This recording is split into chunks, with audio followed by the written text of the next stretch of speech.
What is going on? It's your boy G Consciousness in the building. And y'all see what it is. I'm dealing with some things today. Make sure this is right here. Hold on, give me a minute. What is going on? It's your boy G Consciousness in the building. All right, so we got sound. So the sound is good. Late night, but we still gonna get it in a little bit. Okay, got that sitting right there. Have some breakfast for y'all when y'all get up in the morning. Y'all should be good, y'all.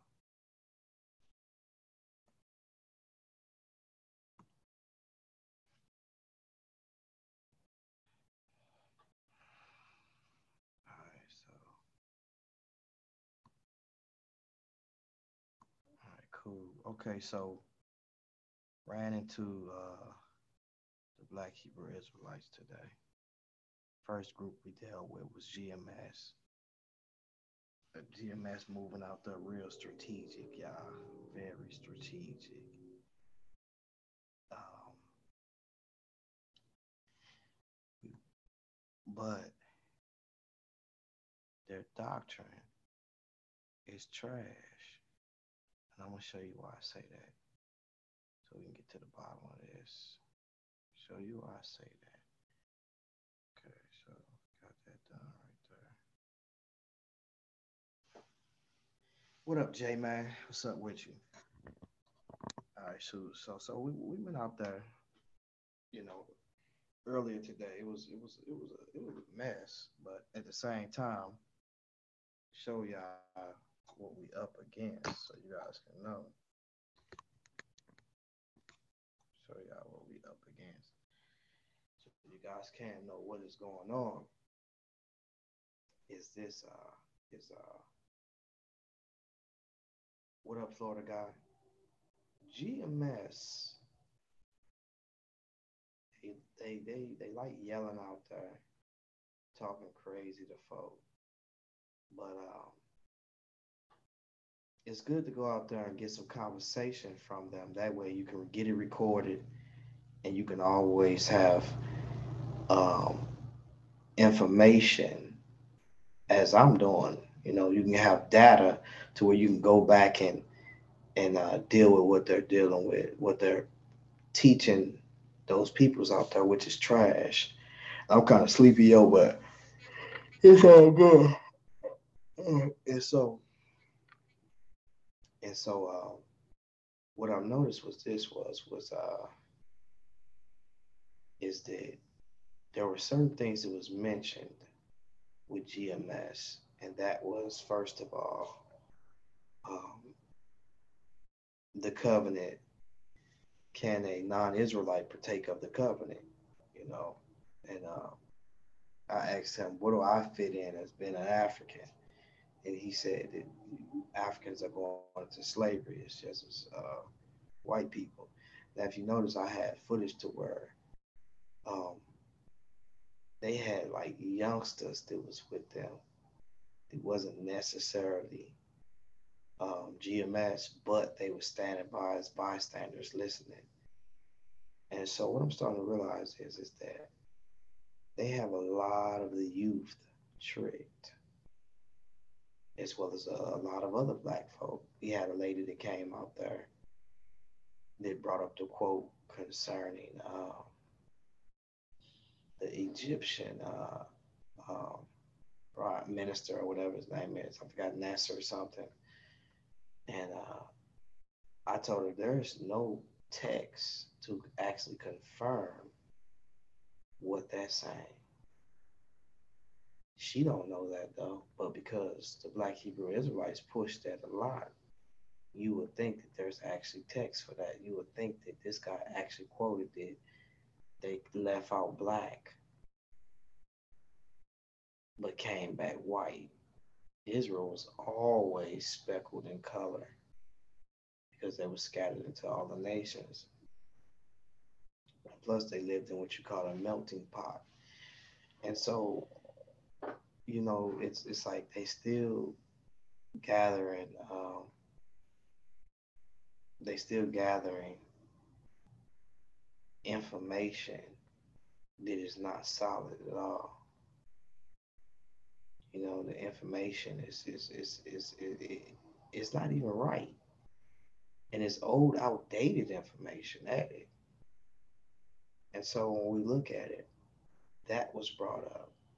Um, oh, okay, the house of bondage thing, that was crazy, yo.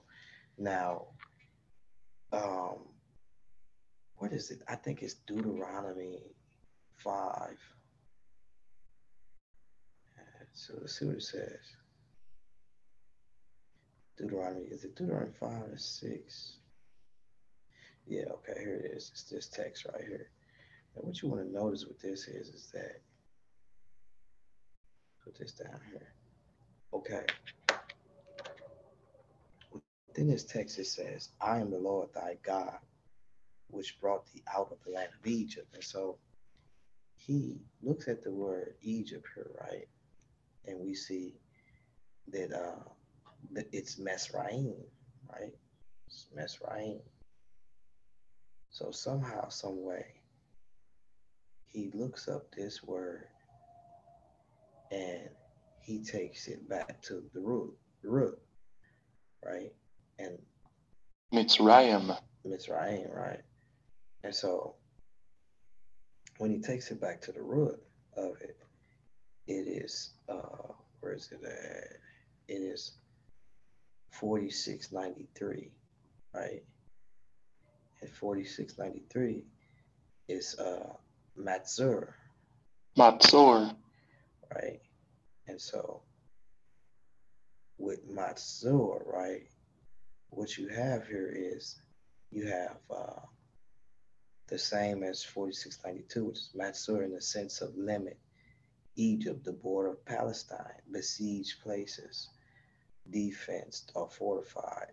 And so it seems that you have a noun uh, and, and proper location. But here's the thing that you need to get here is this is that Egypt, when you start looking at the definition in the blue letter or either the um, other definitions of it, it means double straight or.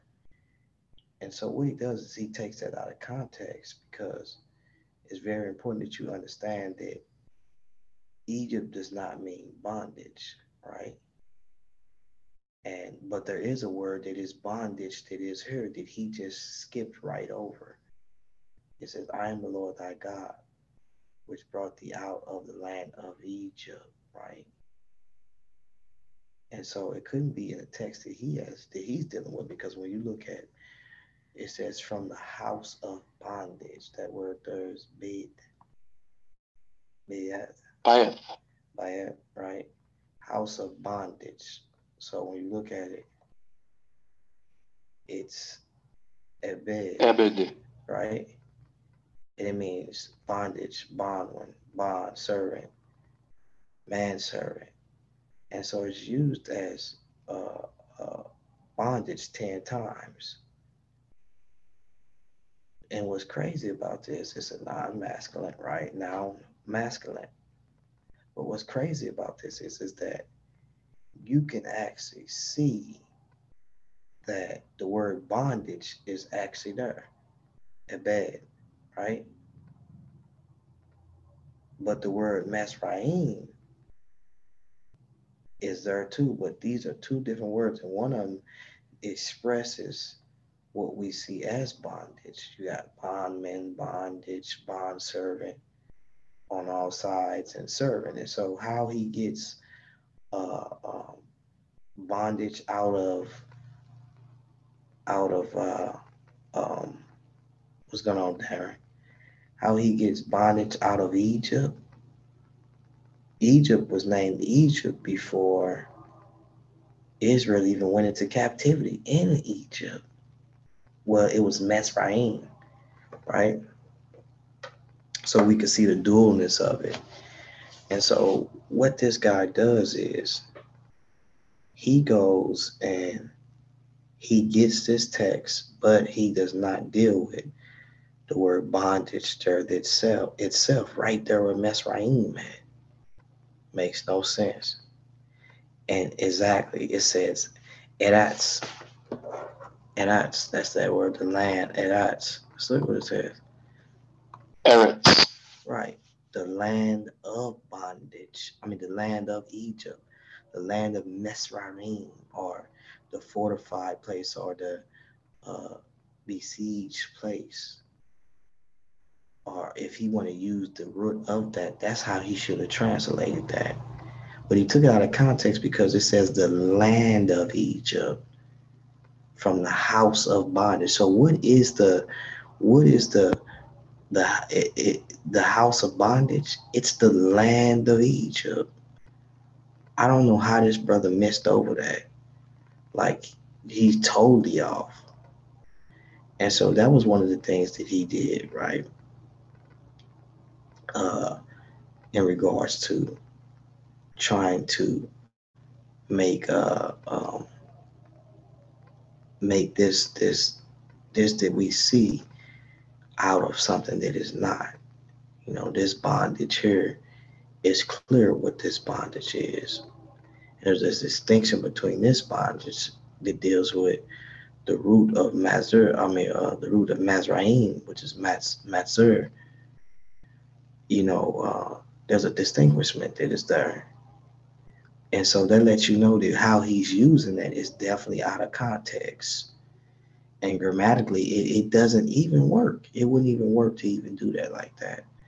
Like, it makes no sense to even do that like that. And so that was one of the things that he did. Now, second, we talk about the Gentiles, right? This is with the other group because the first group, man, the guy wouldn't let me ask any questions. Then the second group, they want to get out their scriptures, but at the same time, they want to try to cut you off. Then when we went to the third group, which is Israel, Chicago Israelites, what was it? Tried and refined. Them brothers is cool, but at the same time, they don't want to let you get them scriptures out, and they want to try to ask you questions according to their narrative. Basically, want to deal with philosophical questions, and instead of really dealing with the entirety of the scripture and who can be in the covenant. Now, let's look at something.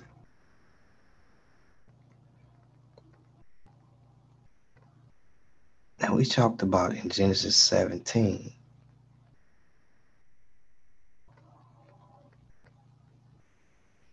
And Genesis 17, he says, "And I will establish my covenant between me and thee and thy seed after thee in their generations for an everlasting covenant, to be a God unto thee and to thy seed after thee. And I will give unto thee and to thy seed after thee the land wherein thou art a stranger, all the land of Canaan for an everlasting possession. And I will be their God."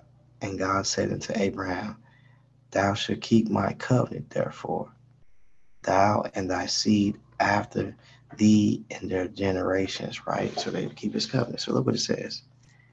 "This is my covenant which ye shall keep between me and you and thy seed after thee." Then here's the token of the covenant. "Every man child among you shall be circumcised, and ye shall circumcise the flesh of your foreskin, and it shall be a token of the covenant betwixt me and you," right? "And he that is 8 days old shall be circumcised among you, every man child in your generations.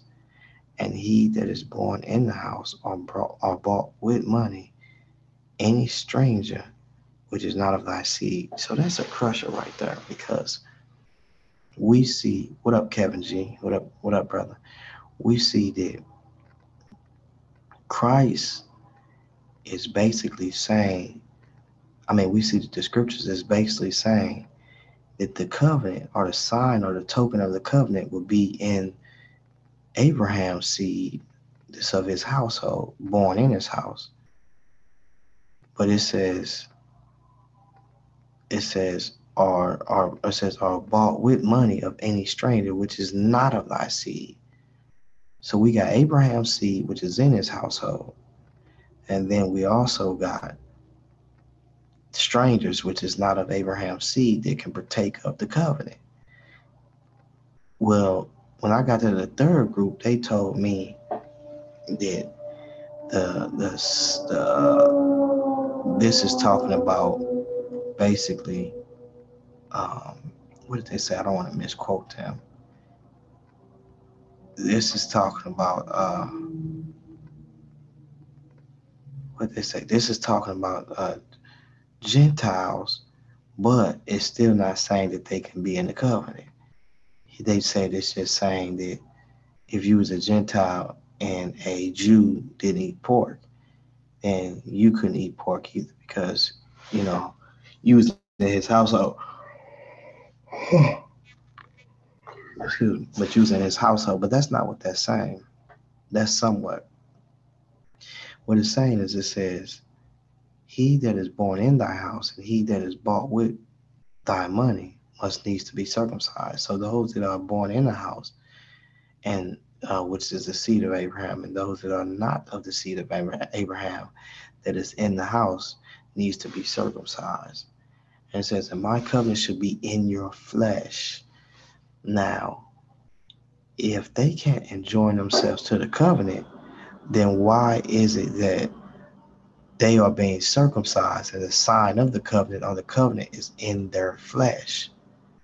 How do you get away from that? If I was to ask you, was the covenant in Israel's flesh, you'll say, yeah. Well, it's the same thing here. It says, and he that is born in thy house and he that is bought with thy money needs to be circumcised. And many, it says, and my covenant should be with your flesh for an everlasting covenant. So it's clear that a Gentile that was bought by money can be circumcised and bear the sign of the covenant in his flesh, just as Abraham could. I mean, that is a like, how do you get past that? And so to say that, well, they couldn't take up the covenant, it was just for Israel. That's because Paul said that it was a mystery. And so then once he found out God's plan overall, that's when basically we see okay, appreciate that, Lewis. Then we actually see that these people can be delivered. You know what I'm saying? And what God is really doing, I forgot my thought, but it's all cool. It's cool. So it says that in the foreskin it says, and the uncircumcised man, child whose flesh of his foreskin is not circumcised, that soul should be cut off from his people. He have broken my covenant. Now here's the thing. Now if a non-Israelite that was of the house of, I'm sorry, if a person that wasn't the seed of Abraham, that was not of Abraham's house, if that person did not circumcise themselves, look what it says. And the uncircumcised man child whose flesh of his foreskin is not circumcised, that soul should be cut off from his people. He have broken my covenant. So whereas he was enjoined to,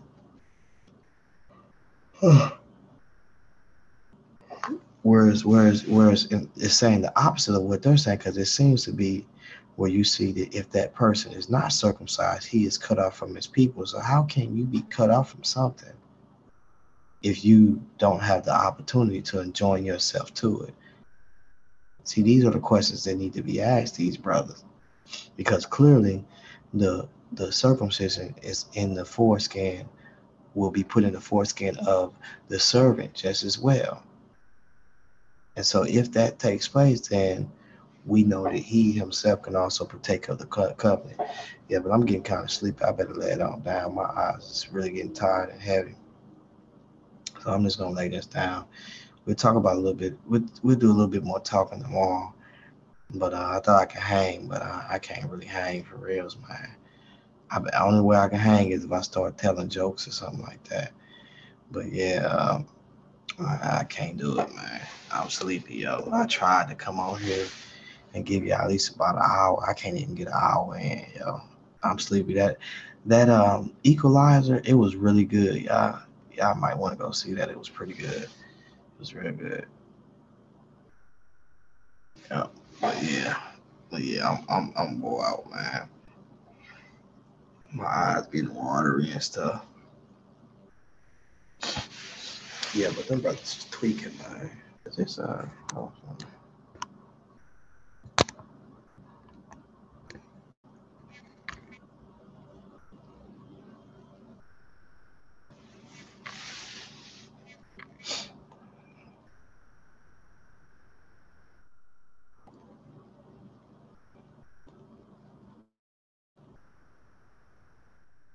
yeah, them brothers that lost their mind, man. Let me see something real quick, y'all. Hold on.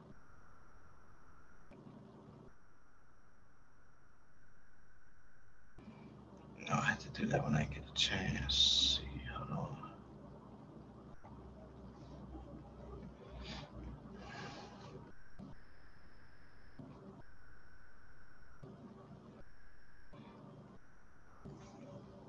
I liked it, the Equalizer. It was pretty good. He was whooping behind in that thing. I actually liked it.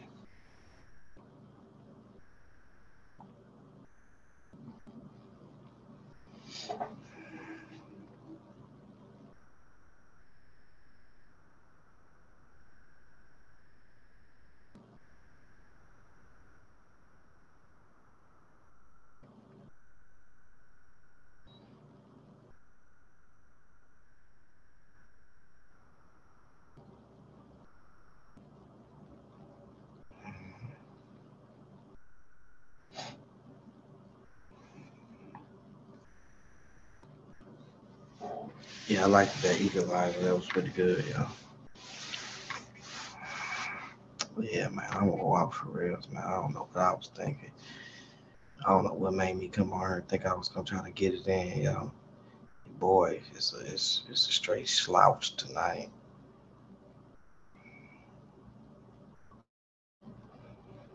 Hey, that second group was talking about me bad, Florida guy. They talked about your boy bad, but it's all good though. You know, they just lost, man. They get it, you know what I'm saying? They just lost right now, but it's all good.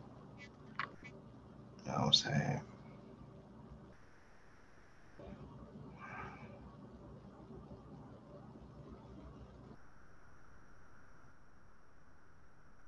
Yeah, I ain't gonna lie, Florida guy. It's worth going to go see it, man. It was hard, yo. It was tough. I liked it, yo. I'm gonna try to see what I can do tomorrow if I can get up with a couple of these brothers, man. Try to see if I can get up with that brother Mikael in Israel tomorrow and make it happen. But we'll try to make something happen. But yeah, man, I'm finna lay it all down, man. Grace and peace to you, brothers, man. Make sure y'all click and subscribe. I'm sorry, man. I tried to give it an hour, man, but I couldn't do it, yo. So I'm gonna holler at y'all tomorrow, yo. Peace.